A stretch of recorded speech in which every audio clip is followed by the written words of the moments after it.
ಮಂಡ್ಯದ ಸಂಜಯ್ ವೃತ್ತದಲ್ಲಿ auto stand ನಿರ್ಮಾಣಕ್ಕೆ ಗುದ್ದಲಿ ಪೂಜೆ ನೆರವೇರಿಸಿದ ಕೇಂದ್ರ ಸಚಿವ ಎಚ್. ಡಿ. ಕುಮಾರಸ್ವಾಮಿ, ಹಲವು ವರ್ಷಗಳಿಂದ ಆಟೋ ಸ್ಟ್ಯಾಂಡ್ಗೆ ಬೇಡಿಕೆ ಇದ್ದು, ಇಂದು ಸಿಆರ್ಎಸ್ ಅನುದಾನದಲ್ಲಿ ಗುದ್ದಲಿ ಪೂಜೆ ಮಾಡುವ ಮೂಲಕ ಕಾಮಗಾರಿಗೆ ಚಾಲನೆ ನೀಡಿದ್ದಾರೆ.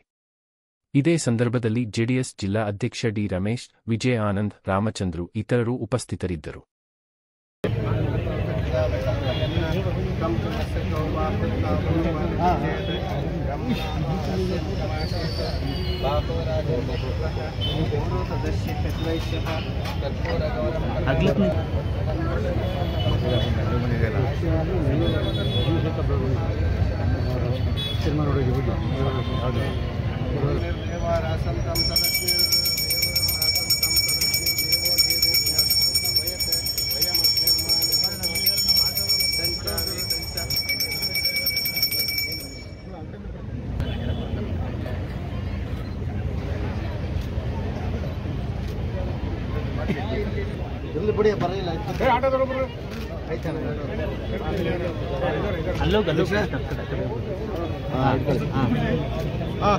ಹಾಗಿದ್ರೆ ಸಬ್ಸ್ಕ್ರೈಬ್ ಬಟನ್ ಮೇಲೆ ಕ್ಲಿಕ್ ಮಾಡಿ ಹಾಗೂ ನಮ್ಮ ಹೊಸ ವಿಡಿಯೋಸ್ ಅಪ್ಲೋಡ್ಗೋಸ್ಕರ ಪಕ್ಕದಲ್ಲಿ ಕಾಣುವ ಬೆಲ್ ಬಟನ್ ನಮ್ಮೆಲ್ಲ ವಿಡಿಯೋಗಳನ್ನ ಲೈಕ್ ಮಾಡಿ, ಶೇರ್ ಮಾಡಿ ಹಾಗೂ ಕಮೆಂಟ್ ಮಾಡಿ.